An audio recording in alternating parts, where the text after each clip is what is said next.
Bien, muy buenos días o tardes a todos. El día de hoy vamos a comenzar ya propiamente con ejemplos para el método simplex. Recordar que les dejé el apunte sobre el método simplex, que a grosso modo, bueno, ahí lo que les recomiendo es que tengan a la mano esa información sobre paso a paso de cómo hacer el método simplex en los videos anteriores. Entonces, sobre la marcha, conforme vaya resolviendo este ejercicio, vamos a explicar paso a paso para llegar a la solución. Pero bueno, antes de empezar a resolver el método simplex, ¿cuál es una de las deficiencias o uno de los problemas que tendría el método gráfico? Bueno, para empezar el método gráfico, recordar que solamente lo utilizábamos para problemas de dos variables. Esto es, porque nosotros graficábamos en el eje X y en el eje Y. O sea, en el eje de X1 y en el eje de X2. Si se fijan, todos los problemas que hicimos en el método gráfico eran problemas con dos variables. Podían tener 2, 3, 4 o más restricciones, pero eran problemas con dos variables. Si tuviera un problema con tres variables, se supone que al graficar una función con tres variables, eso sería graficarlo en tres ejes, el eje X, el eje Y y el eje Z. De tal manera que las gráficas ya no serían una recta, serían un plano en tercera dimensión. Esto obviamente dificultaría el cálculo, pues en este caso del área solución, de los puntos solución y encontrar la solución óptima, en caso de que fueran tres variables. Si fuera un problema con más de tres variables, pues simplemente no lo podríamos graficar. Ese es uno de los inconvenientes que tiene el método gráfico. Es por ello que el método simplex nos va a ayudar a resolver problemas tanto de dos variables que ya habíamos hecho en el método gráfico, como problemas que tienen más de dos variables. ¿Qué es lo que tengo que hacer? Bien. Aquí tenemos un problema de maximizar con dos variables y dos restricciones, que sería un tipo de problema de lo más sencillo que se podría preguntar en un examen. Problema de maximizar con dos variables y dos restricciones. Cabe señalar que en este momento solamente vamos a ver problemas de maximizar para el método simplex. Más adelante, cuando terminemos maximizar, veremos algunas variantes del método simplex y posteriormente veremos ejercicios de minimizar. Lo primero que tendría que hacer es agregar unas nuevas variables a este ejercicio. Vamos a escribir maximizar, utilidad igual 3x1 x2, sujeto a restricción número 1. Vamos a reescribirla. Sería 2x1 más x2 más la variable de holgura S1 es igual a 8. Agregamos esa variable S1 llamada variable de holgura. Y en lugar de poner menor o igual, vamos a poner un signo de igual.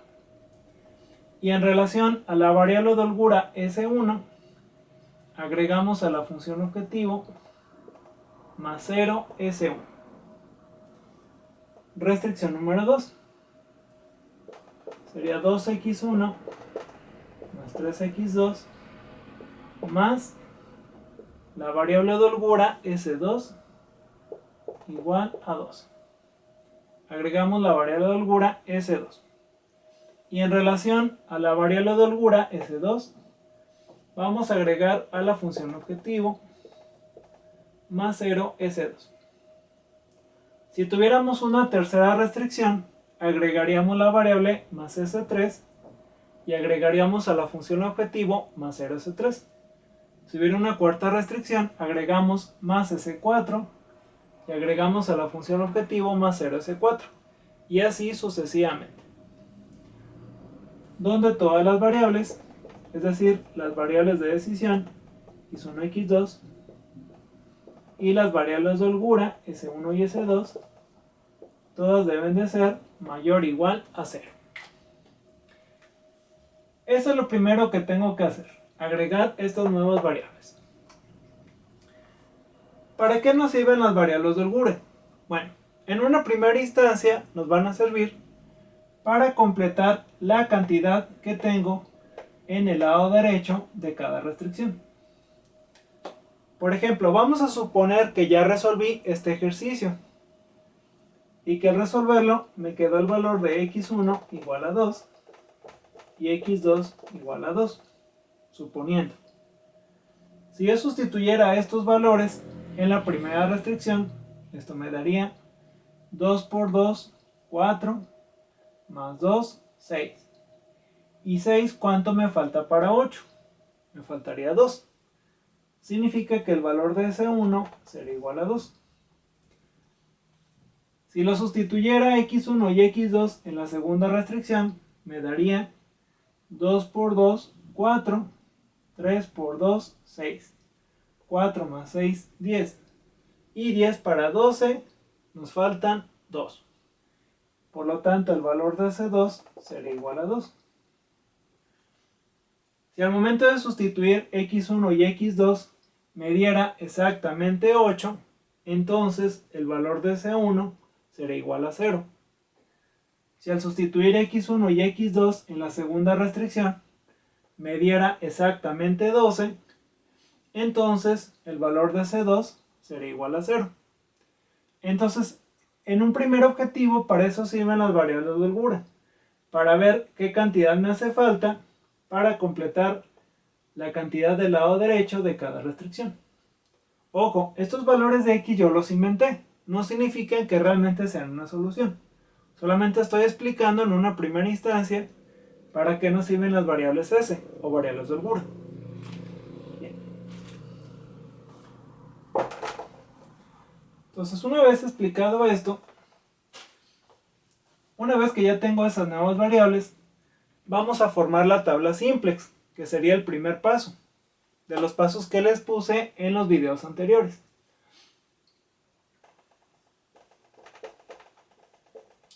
Dentro de la tabla simplex tenemos el renglón de CJ, que corresponde a la función objetivo.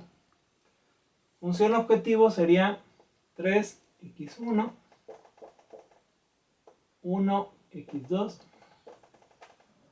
0s1 y 0s2.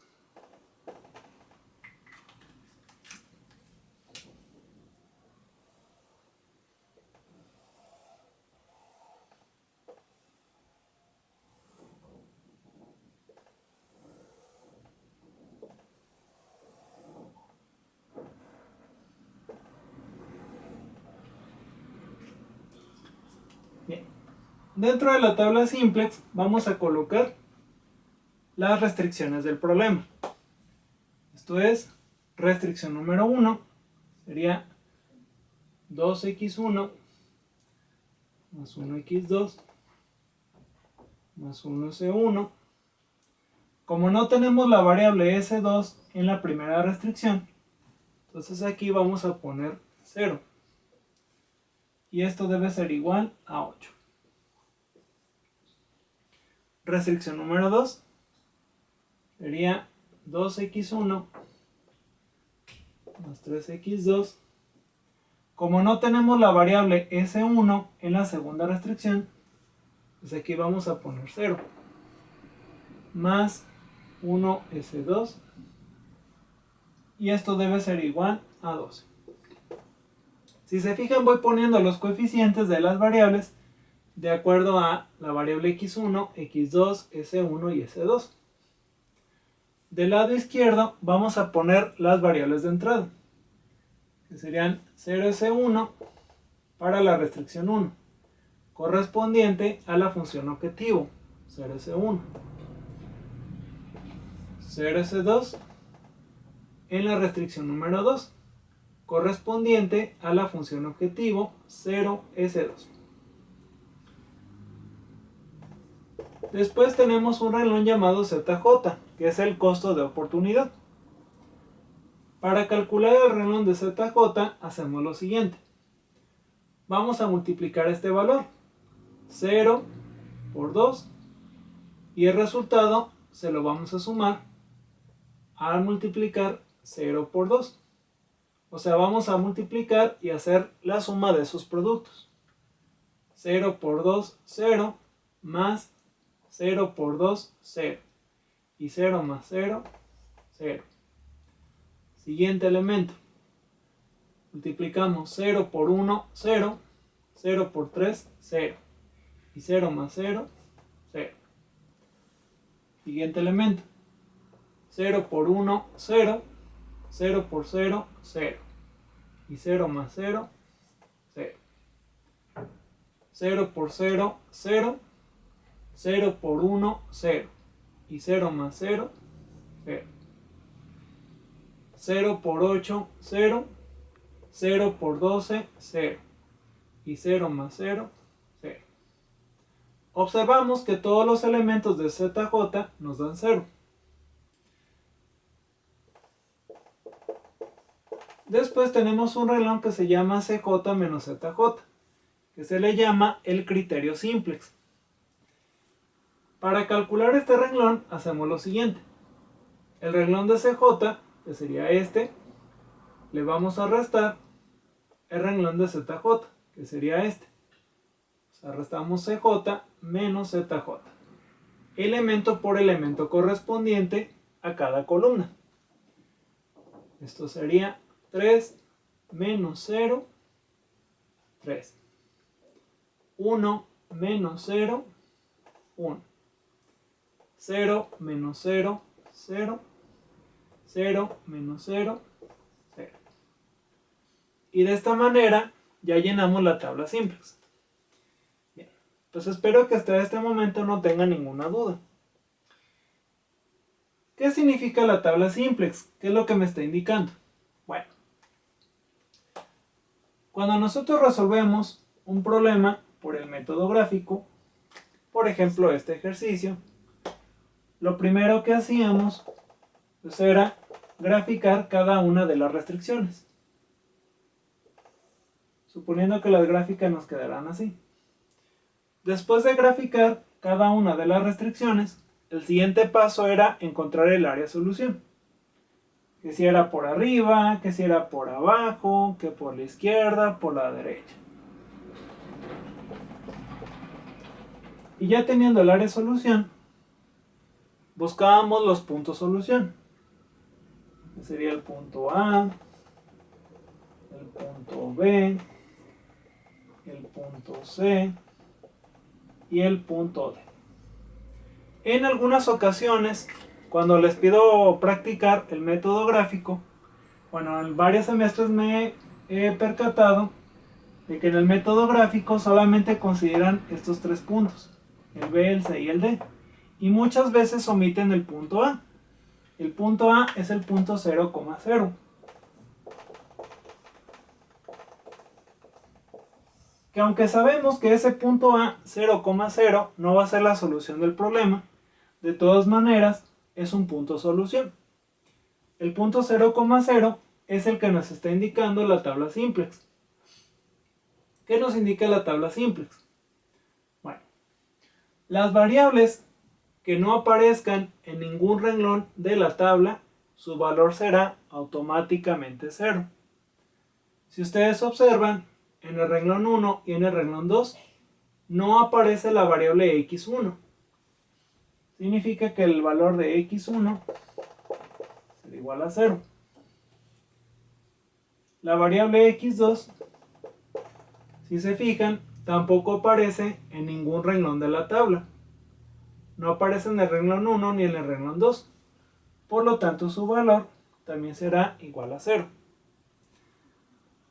La variable de holgura S1 aparece en el renglón número 1. Entonces el valor de la variable S1 es el valor que está al final del lado derecho de este renglón. O sea que el valor de S1 será igual a 8. De manera similar, la variable de holgura S2 aparece en el renglón número 2. El valor de esta variable es el valor que está al final del lado derecho de este mismo renglón. O sea que el valor de la variable S2 será igual a 12. Y la función objetivo, que es la función de utilidad, aparece en el renglón de ZJ, en el renglón del costo de oportunidad. Aparece al final del lado derecho de este mismo renglón. O sea que el valor de la utilidad será igual a 0.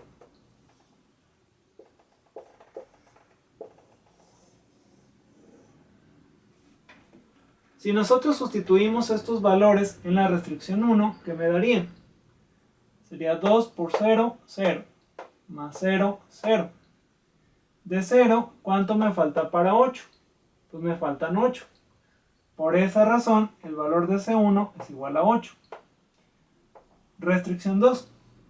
Sería 2 por 0, 0, más 3 por 0, 0. Y 0, ¿cuánto me falta para 12? Me faltan 12 unidades. Por lo tanto, el valor de C2 es igual a 12. Si se fijan, esta solución es la misma que nos da el punto A en la función objetivo, al resolverlo por el método gráfico. Al resolverlo por el método gráfico, pues tendríamos el punto A, B, C y D. O sea que la solución por el método gráfico, el punto A sería x1, 0, x2, 0, con una utilidad de 0. Que es la misma solución que nos está indicando la tabla simplex. Obviamente que en el método gráfico no aparecían las variables de holgura S1 y S2, solamente las variables X1 y X2. Pero si vemos, los valores de X y la utilidad siguen siendo los mismos. ¿Por qué razón en la función objetivo ponemos 0S1 y 0S2? Se supone que al multiplicar por 0 la variable S1 y al multiplicar por 0 la variable S2, pues automáticamente se van a hacer 0. Y de esta manera, la solución de la función objetivo será la misma que la que teníamos en el método gráfico. O sea, no va a cambiar. Porque sería 3 por 0, 0, más 0, 0. 0 por 8, 0. 0 por 12, 0. Entonces la utilidad sigue siendo 0. Que repito, es la misma solución que nos daría el punto A en el método gráfico, con la salvedad de que no existen las variables de holgura S1 y S2. Entonces, ¿qué es lo que hacíamos en el método gráfico para saber si este punto era la solución óptima del ejercicio? Pues lo que hacíamos era sustituir cada una de las 4 coordenadas en la función objetivo y verificar si este punto realmente maximizaba la utilidad, o sea, si era el mayor resultado. En caso de que no, pues obviamente no era la solución óptima. Esto era en el caso del método gráfico. En el caso del método simplex, hacemos lo siguiente. Esta solución se le llama solución inicial. ¿Qué significa solución inicial? Que estos valores realmente no nos garanticen que realmente sea la solución que maximiza la utilidad. ¿Cómo sabemos si realmente o no es la solución óptima? Porque es una solución inicial. Aquí es donde de ahora en adelante vamos a comenzar el método simplex. O sea que todo lo que viene en el paso 2 en delante, en los videos anteriores, toda esa explicación es lo que vamos a estar haciendo al resolver este ejercicio. Nos dice el paso número 2. Nos dice si el criterio simplex CJ menos ZJ es menor o igual a 0. Vamos a llamarle criterio simplex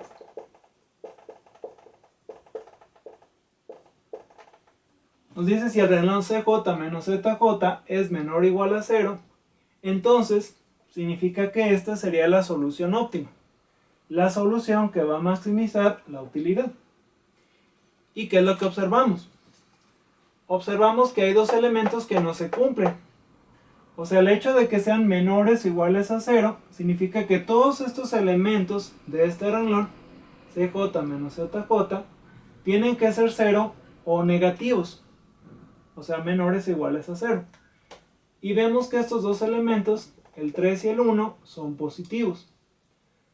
Como vemos que no se cumplen, entonces significa que esta no es la solución óptima. Esta es solamente una solución inicial, así como era el punto 0,0 en el método gráfico. Y aquí es donde vamos a comenzar propiamente con el método simplex. ¿Qué es lo que hacemos? De los elementos que no cumplen con el criterio simplex, CJ menos ZJ menor o igual a 0, que es 3 y 1, de esos dos elementos vamos a escoger el mayor. Entonces aquí el elemento mayor entre 3 y 1 pues sería el 3. Entonces seleccionamos la columna número 1. A esa columna le vamos a llamar columna pivote. Una vez que ya seleccioné la columna 1, que es la columna pivote, debido a que fue el mayor entre estos dos resultados, 3 y 1, el apunte nos dice que vamos a dividir la última columna del lado derecho de la tabla entre la columna pivote, la columna seleccionada. Vamos a dividir 8 entre 2 y 12 entre 2. Esto nos daría 8 entre 2, 4, 2 entre 2, 6. Entonces repito, dividimos la última columna del lado derecho entre la columna seleccionada, la columna pivote. Y de los dos resultados, 4 y 6, vamos a escoger el menor. Entonces aquí el menor entre 4 y 6 pues sería el 4. Por lo tanto seleccionamos la fila número 1. Esta fila le vamos a llamar fila pivote. Entonces repitiendo todo esto, de los elementos que no cumplen con el criterio simplex, 3 y 1, escogemos el mayor, que sería el 3. Escogemos esta columna. Dividimos la última columna del lado derecho entre la columna seleccionada. 8 entre 2, 4, 2 entre 2, 6. Y de los dos resultados, escogemos el menor. El menor entre 4 y 6 sería el 4. Seleccionamos la fila número 1, que sería la fila pivote. Bien, pues espero que hasta aquí no tengan dudas. Y observamos que la intersección entre la columna pivote y la fila pivote, o sea, las que seleccionamos, quedó en esta casilla, en la casilla de 2. Es aquí donde vamos a emplear el método de Gauss-Jordan. Por eso les comentaba que es importante que practicaran el método de Gauss-Jordan. ¿Para qué? Pues para que este procedimiento no se les haga difícil. Entonces, ¿qué es lo que tengo que hacer? Vamos a pasar las dos restricciones a una matriz.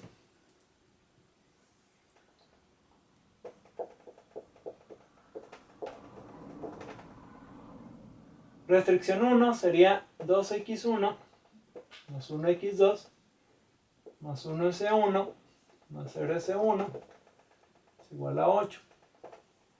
Restricción 2 sería 2x1 más 3x2 más 0s1 más 1s2 es igual a 2.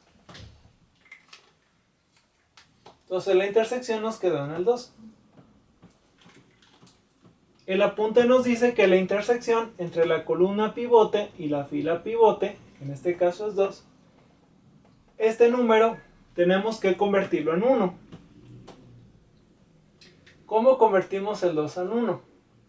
¿Cuál es el recíproco de 2? El recíproco de 2 sería 1/2. Multiplicamos 1/2 por el renglón número 1.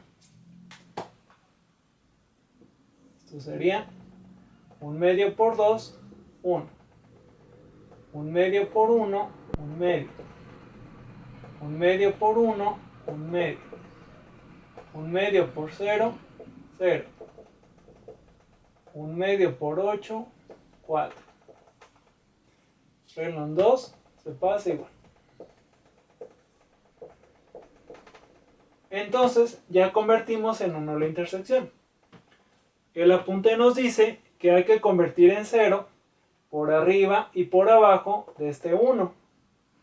Observamos que por arriba no hay nada, pero por abajo sí.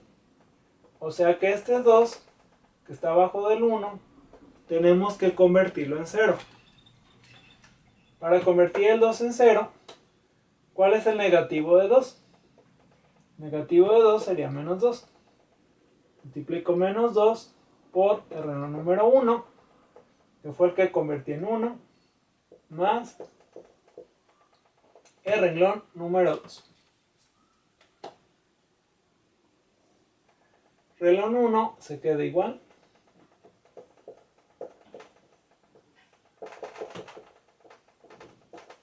Renglón 2 sería 1 por menos 2, menos 2. Menos 2 más 2, 0. 1/2 por menos 2 sería menos 1. Menos 1 más 3 nos daría 2. 1/2 por menos 2 sería menos 1. Menos 1 más 0, menos 1. 0 por menos 2, 0. 0 más 1, 1. 4 por menos 2, menos 8. Menos 8 más 12, 4 positivo. De esta manera ya hicimos 1 de la intersección y 0 por arriba y por abajo de este 1, que en este caso, como no hay nada arriba del 1, solamente hice 0 por abajo. Eso es básicamente lo que nos dice el apunte. Pero bueno, recordar que en el Gauss-Jordan hacíamos 1, 0, 1, 0. Aquí no es el caso. Aquí es solamente hacer 1, la intersección, y 0 por arriba y por abajo de ese 1. Entonces, para eso era importante practicar Gauss-Jordan, para saber hacer unos y ceros. Una vez que ya hicimos esto, vamos a formar una nueva tabla simplex. Renglón CJ sería la función objetivo. 3x1, x2, 0s1, 0s2.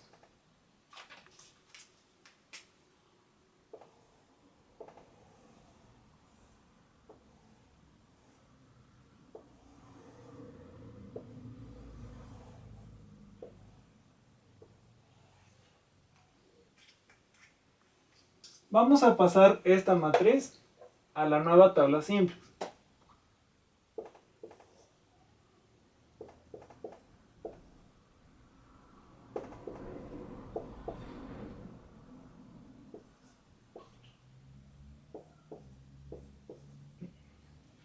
Y luego, una cosa importante. El apunte nos dice que la columna seleccionada, o sea la columna pivote, nos va a indicar la variable de entrada. Mientras que la fila pivote, o sea la fila seleccionada, nos va a indicar la variable de salida. Entonces, columna pivote, variable de entrada, fila pivote, variable de salida. ¿Qué significa esto?